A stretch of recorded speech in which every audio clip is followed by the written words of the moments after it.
Thank you, Mr. Chairman, and thank you for all our witnesses for joining us today at this important hearing. You know, for more than 3.5 years, the Biden-Harris administration's waged war on American energy production. Coupled with inflation, their actions have produced the energy crisis crushing Americans today. Not just the invasion of Ukraine or any other excuse that the administration tries to hide behind. In the first year of the Biden-Harris administration, they ended the Keystone XL pipeline, proposed tax increases on oil and gas companies, and pushed policies that benefited green, quote-unquote, energy and Chinese companies and their benefits over reliable American energy. By the time Vladimir Putin invaded Ukraine in February of 2022, Biden's policies had already pushed the national weekly average from $2.40 up to $3.53. In fact, as the ranking member noted earlier, we're still up at over $3.20, again, higher than the $2.40 that national gas price that President Biden inherited. Rather than reverse their anti-American energy policies, the Biden-Harris administration traded in our safety net of the Strategic Petroleum Reserve and drained 180 million barrels to bring the SPR to its lowest level ever. After dragging their feet for more than 2 years, the Biden-Harris administration took action earlier this year to refill the SPR, but rather than actually refilling it, they've tried to claim that purchasing 40 million barrels and canceling the sale of another 140 million is the same as fully replenishing the SPR. Ms. Furchtgott Roth, would you consider canceling the sale of the 140 million barrels the same as replenishing the SPR? No, definitely not. Yeah, we're kind of at the lowest level. We're down to 40% of the capabilities that we were at, and down to the level we were in the early 80s in terms of and the whole reason for having a Strategic Petroleum Reserve was for a cutoff in supply and not to manipulate prices. Exactly. I mean, beyond concerns about the Strategic Petroleum Reserve, I have grave concerns that the Biden-Harris administration war on fossil fuels is making it more difficult for our country to meet its energy needs, just as demand for energy is growing. As noted earlier, U.S. energy consumption has been increasing. In fact, it's increased by 123% since 1960. But the domestic energy production has kept pace, increasing by 140% in the same time.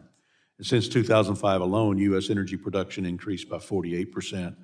This is significant since during the same period, net emissions decreased by 16.6%. And as noted earlier, we're producing more oil now than previously, but a lot of that's due to the investments that were being made before President Biden took office and began his policy of trying to stop the growth of energy production. Contrary to what many believe about and propagate, oil and gas production doesn't necessarily result in increased emissions or harms to the environment. Results like this are possible in the U.S., but not guaranteed elsewhere. China's carbon dioxide emissions, for example, increased by 93.9% since 2005. So if the administration really wants to cut emissions, they should encourage the production of clean domestic energy using an all-of-the-above approach rather than picking winners and losers. In Kansas, we have a thriving oil, gas, wind, solar, and nuclear energy producers to power our state as we work towards an all-of-the-above strategy. Mr. Epstein, how is energy freedom, which encompasses an all-of-the-above approach, more beneficial to the U.S. consumer? Well, I would think of energy freedom as a best of the above approach, not an all of the above approach. I don't really like the idea of all of the above. We don't want to use anything that happens to exist. I mean, we don't want to use wood and animal dung for electricity, right? So I think it's important. So with energy freedom, all the sources would be allowed to compete, but they would have to compete in a fair way. And so, for example, with wind and solar, it's really important that they be required in some way to provide reliable electricity. Right now, they're allowed to provide unreliable electricity and get the same amount or more than reliable. That's like a car rental company that rents you cars that work a third of the time and you don't know when, and you pay the same as for a reliable car. Like that would never work in rental cars. So yeah, energy freedom allows you to have maximum energy abundance now and maximum energy innovation going forward.